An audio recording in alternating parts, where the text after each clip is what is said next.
Oi, eu sou a Carol, a sua Nutri, e hoje eu vou falar de um tema muito gostoso, muito delicioso e que todo mundo tem muita dúvida quando pensa em emagrecimento: o chocolate. Então eu vou explicar como aplicá-lo no processo de emagrecimento, todos os tipos de chocolate, ao leite, meio amargo, amargo, branco, diet, fit e até os caseiros. Será que são boas opções? Então, nesse vídeo eu vou falar todos esses pontos, te explicar os benefícios também do chocolate, qual desses chocolates é o melhor para a gente incluir na nossa dieta, qual deles tem maior benefício nutricional. Então, fica comigo aqui que eu vou te falar tudo isso. Eu vou começar a falar do chocolate ao leite. Ele é um chocolate com até 40% de cacau na composição. Ele também vai ter acréscimo de leite, na forma normalmente de leite em pó. Ele vai ter alto teor de açúcar. E muitas vezes, para deixar um chocolate mais barato, eles não usam tanto manteiga de cacau. Eles adicionam também gordura hidrogenada. Isso faz com que o cacau, né, o chocolate, ele fique com uma qualidade muito ruim. Normalmente também, esse chocolate vai ter um teor maior de lactose, então precisa ter bastante atenção para quem tem intolerância, porque muitas vezes ele não vai ser o melhor, né, a melhor opção para esse público. São chocolates com teor de carboidrato também mais alto, não só pelo fato de terem mais açúcar, mas por terem também o leite em pó. E o leite em pó também vai contribuir com uma parcela de carboidrato e também vai ser um chocolate com alto teor de gordura. Então, ele tem aquela tendência de ser mais macio. E o chocolate branco? É ou não é chocolate? Muita gente acredita que ele não é, por ele não ter a coloração comumente, né, do chocolate preto, esse tom mais amarronzado. Mas como ele contém manteiga de cacau, e manteiga de cacau ele é um ingrediente da semente do cacau, ele é sim um chocolate. Então, ele só tem manteiga de cacau e açúcar, ele não vai ter a massa do cacau que dá a característica amarronzada. E muitas marcas adicionam leite em pó e gordura hidrogenada. Algumas nem usam manteiga de cacau, só usam gordura hidrogenada. Então, acaba sendo um chocolate com uma qualidade nutricional inferior aos demais, porque o que dá a característica benéfica do chocolate é o cacau, e o chocolate branco não vai ter.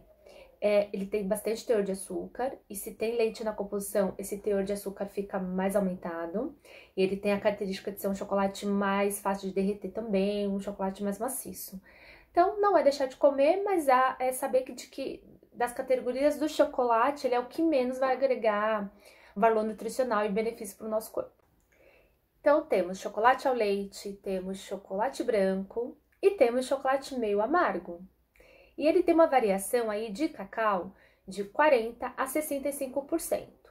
Ele tem um acréscimo de açúcar, e o açúcar ele vai ser de acordo com a porcentagem do cacau. Então, um chocolate 40% ele vai ter mais açúcar, e uns 65% ele vai ter menos açúcar. Ele também pode conter leite na composição, ele também vai ter manteiga de cacau ou gordura hidrogenada. E eu gosto muito desse chocolate para começar a fazer o desmame do chocolate ao leite para o chocolate amargo. Então, a gente começa do ao leite, né? A pessoa que normalmente já gosta de chocolate é do ao leite.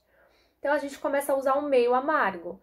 E ela vai subindo essa porcentagem. Então, ela começa com 40, com 50, com 60, para a gente depois chegar num chocolate mais amargo. Então, ele é importante para um processo de adaptação de paladar, para um processo de reeducação alimentar, para o paciente já começar a trazer boas escolhas, boas trocas nesse âmbito do chocolate. Agora, veja o chocolate amargo. O chocolate amargo, ele tem uma classificação de 70% a 100% cacau. Então, a maior parte da composição desse chocolate é a base da massa de cacau. E depois vai ter o acréscimo da manteiga de cacau, e o teor de açúcar vai depender do quanto tem de cacau na composição. Então, quanto mais cacau, a tendência é ter menos açúcar. É um chocolate que ele vai ter uma consistência diferente, ele vai ser um chocolate mais duro, creque, sabe? Ele não é tão maciço, ele não derrete com facilidade, justamente porque na composição tem mais cacau. E o cacau dá essa característica para o produto. E ele também tem uma leve acidez, tudo por conta de ter mais O cacau é um chocolate que a maioria das pessoas também sabem do quanto ele faz bem para nossa saúde. Então, vale muito, mas muito a pena adaptar o paladar para ele, começar a tê-lo aí na sua alimentação. Ele vai agregar bastante benefício. Não é um chocolate muito aceito, justamente porque ele não é doce, mas adaptar o paladar, fazer todo aquele trabalho do ao leite, meio amargo, até chegar nele, é importante. Você vai colher bastante fruto benéfico dessa mudança de paladar, dessa reeducação alimentar. Agora vem toda aquela polêmica do chocolate diet, do chocolate sem açúcar, ou dos chocolates fits. Primeira coisa, tá? Chocolate, ele só vai ter, a versão sem açúcar só existe quando ele é 100%. Fora isso, se ele não é 100%, qualquer coisa que fuja disso, ele vai ter ou adoçante ou açúcar. Então, vamos começar pelo chocolate diet, a versão sem açúcar. Primeira coisa, não tem ingrediente açúcar na composição, mas ele vai ser substituído por algum adoçante, seja ele xilitol, eritritol, maltitol, ou os adoçantes à base de estévia, sucralose, talmatina, tá? Os primeiros que eu citei, xilitol, eritritol e maltitol, eles são polióis. E no chocolate, ele tem uma característica importante que é da massa, que é dar corpo para o produto, tá? Então, além de adoçar, eles vão dar uma consistência interessante para esse chocolate. Mas são adoçantes que podem levar a um leve ou até mesmo um alto desconforto gastrointestinal. Então, você pode desenvolver uma leve distensão abdominal, você pode ter a formação de gases e até mesmo levar a um quadro de diarreia. Então, precisa ter bastante atenção nesses produtos diets, né? Chocolate diet, à base desses adoçantes, porque muitas vezes as pessoas têm intolerâncias e não sabem, tá? E aí tem as versões dos chocolates fits, que eles colocam lá açúcar mascavo, açúcar demerara, açúcar de coco, açúcar da maçã. Mas, gente, no fim das contas, é tudo açúcar, tá? E essa diferença entre eles não agrega, não vale a pena. Porque ainda assim o consumo precisa ser assertivo, precisa ser com cuidado, precisa ser equilibrado. Nenhum açúcar, ele vai te dar a permissão do exagero. Nada que tenha açúcar, mesmo essas versões melhores do que o refinado, você pode comer de forma excessiva. Então, precisa ter bastante cuidado e bastante atenção. Um ponto importantíssimo, principalmente para a versão diet, quando você tira o açúcar desse produto, eles precisam compensar. Então, eles compensam adicionando gordura. Então, é um chocolate com uma tendência de ser mais gorduroso do que o outro, do que um ao leite tradicional. Porque na falta do açúcar, eles carregam mais na gordura. E normalmente não são gorduras saudáveis que eles colocam no lugar. Então, no fim, o que eu, nutricionista, passo para os meus pacientes? Cuidado com as versões diets. Opte sempre pela versão 70%, porque por mais que tenha açúcar, ele é um chocolate mais limpo. Ele vai ter mais cacau, ele vai ter manteiga de cacau, ele vai ter menos açúcar. Então, nem sempre a versão diet é legal. Esse ponto é muito importante e eu reforço para que sempre leia o rótulo para confirmar do que esse chocolate diet ou essas versões fits são feitos. E agora falar do chocolate sem lactose. O chocolate sem lactose, ele pode ser naturalmente sem ou apenas com traços de leite, se ele tiver uma característica mais amarga. Então, se for um chocolate 70% cacau, ou né, de 70% a 100% cacau, se ele for à base de manteiga de cacau e açúcar, e aí ele vai ter uma tendência de ser naturalmente sem ou conter traços. E essa questão de conter traços está escrito no rótulo nutricional, logo em seguida dos ingredientes, após os ingredientes do produto. Então, para quem é intolerante à lactose, é só ler os chocolates e identificar se ele é isento ou se ele tem traços. Existem também as versões que têm a adição da enzima lactase. A enzima lactase, ela digere a molécula de lactose em galactose-glicose. Então, você pode também consumir um produto que tenha a enzima e dessa forma você ter nenhum tipo de sintoma relacionado ao consumo. Ainda assim, mesmo com a enzima adicionada e com a questão de ser só com traços de leite, você ainda pode sentir desconforto, tá? Então, isso não anula o efeito do chocolate. Então, só precisa tomar cuidado, talvez não exagerar na porção, consumir com mais moderação. Tá, agora eu já entendi os tipos que existem, agora eu quero saber como escolher esse chocolate. Bom, primeiro passo é optar por opções, por marcas que tenham menos ingredientes. Então, quanto menos, melhor. Se você pega um chocolate, a lista de ingredientes é gigante, você já descarta. E vai tentar encontrar uma lista que seja a menor aí disponível entre as marcas de chocolate. O ingrediente começa a ser descrito do maior para o menor. Então, a partir daí, você já começa a entender o que mais compõe aquele chocolate. Os amargos, né, os meio amargo e o chocolate amargo são sempre as melhores escolhas.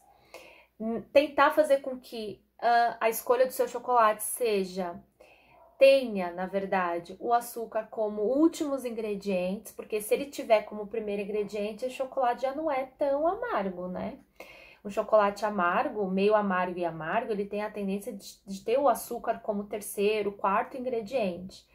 Vai depender um pouquinho da marca. Tente optar sempre pelas versões com manteiga de cacau, sem acréscimo de outros tipos de gordura. Evita também chocolates cremosos, como trufas, com creminho dentro, com algum tipo de adicional, porque isso vai ter a tendência de fazer com que o chocolate perca sua qualidade, né, valor nutricional, e tá agregando caloria também. E Nutri, tem como comer chocolate e não engordar? Tem. Você precisa controlar a porção desse chocolate. Você precisa controlar ou fazer uma escolha de um chocolate de qualidade. Então, a porção, ela varia muito de pessoa para pessoa. Então, ela pode ser de uma quantidade, ok, eu considero até 30 gramas do chocolate. E tem algumas estratégias que eu gosto de colocar para os pacientes. Então, ele pode utilizá-lo como pré e pós-treino de uma atividade física mais intensa. Ele pode colocar como sobremesa após uma refeição super saudável, com consumo legal de fibras e de proteína, e ele coloca aquele chocolate, por exemplo, como uma fonte de carboidrato. Então, vale a pena, às vezes, você deixar de comer o teu arrozinho e feijão, porque tá afim de um chocolate depois. Então, você tem um equilíbrio ali nutricional, no qual você não vai ultrapassar as calorias e vai fazer uma troca inteligente para aquele dia que você tá mais propensa a um saborzinho doce. Também, se você utilizar, quando eu falei de qualidade, eu tô me referindo aos chocolates mais amargos, né? Então, tente adaptar o seu paladar para trabalhar, para consumir os chocolates a partir de 70% cacau, porque aí sim você vai ter um chocolate com mais cacau e com menos açúcar. E é óbvio que eu não podia deixar de falar dos benefícios do cacau. Então, o chocolate 70%, a partir de 70% cacau, é ele que vai conferir todos os benefícios para o nosso organismo. Então, um chocolate amargo, ele vai ter várias vitaminas e minerais importantes para o nosso corpo. Ele ele diminui a nossa pressão arterial. Então, para quem é hipertenso, o chocolate ele pode ser muito interessante. Para quem precisa melhorar o perfil de HDL, que é aquele colesterol bom, precisa aumentar, o chocolate ele pode ajudar. Ele também modula muito nossos sintomas de TPM, também sintomas de ansiedade, de depressão, porque ele consegue aumentar alguns neurotransmissores responsáveis pela nossa sensação de bem-estar e felicidade. Então, é muito comum eu acrescentar no plano alimentar das mulheres chocolate amargo naquela fase de TPM para que as coisas fiquem mais tranquilas para essa mulher lidar com a vida dela, tá? Também já tem relação com atenção, memória, que o chocolate ele pode atuar beneficiando, aumentando esse quadro neurológico. E aí tem as versões caseiras, né? Será que essas versões aí de chocolate mais caseiros valem a pena? Eu gosto da ideia, mas você precisa saber da procedência, né? Quais ingredientes a pessoa utiliza, porque senão acaba ficando elas por elas. Eu acho importante ressaltar que normalmente os caseiros, eles vêm com recheios e cremes e muita coisa que infelizmente acaba perdendo total valor nutricional. Fica um ovo calórico com bastante teor de açúcar, bastante teor de gordura. Então avalia. Se você vai optar por um ovo simples, eu acho super legal ser caseiro, também sabendo a procedência dos ingredientes, usando bom cacau, usando uma gordura de qualidade. Se não, ele vai ser elas por elas, comparando com as versões industrializadas, tá? Então, e tudo depende também do quanto você vai comer desse ovo, porque talvez o caseiro te faça comer mais, te faça ter esse alimento por mais dias. Então, a minha opinião com relação aos caseiros é essa. Pode ser uma boa opção, mas tudo vai depender da procedência, de como você vai pedir esse ovo. Então, para finalizar esse vídeo, para revisar o que foi ensinado até aqui, faça as melhores escolhas, sempre optando pelo chocolate 70% cacau, porque ele, além de ter menos açúcar, ele vai agregar maior benefício para o nosso corpo. Incluir pequenas porções e dentro, claro, de um equilíbrio nutricional, dentro do seu plano alimentar, dentro da estratégia elaborada para que você atinja o seu emagrecimento. Também falei de alguns horários bem legais, então pré e pós-treino pode funcionar para que você mantenha o chocolate na dieta sem te atrapalhar. E é isso, eu espero que você tenha gostado. Se você tem alguma dúvida, alguma sugestão, algum comentário para fazer, deixa aqui no vídeo, que eu vou adorar ver. E a gente se vê no próximo vídeo. Beijo da Nutri.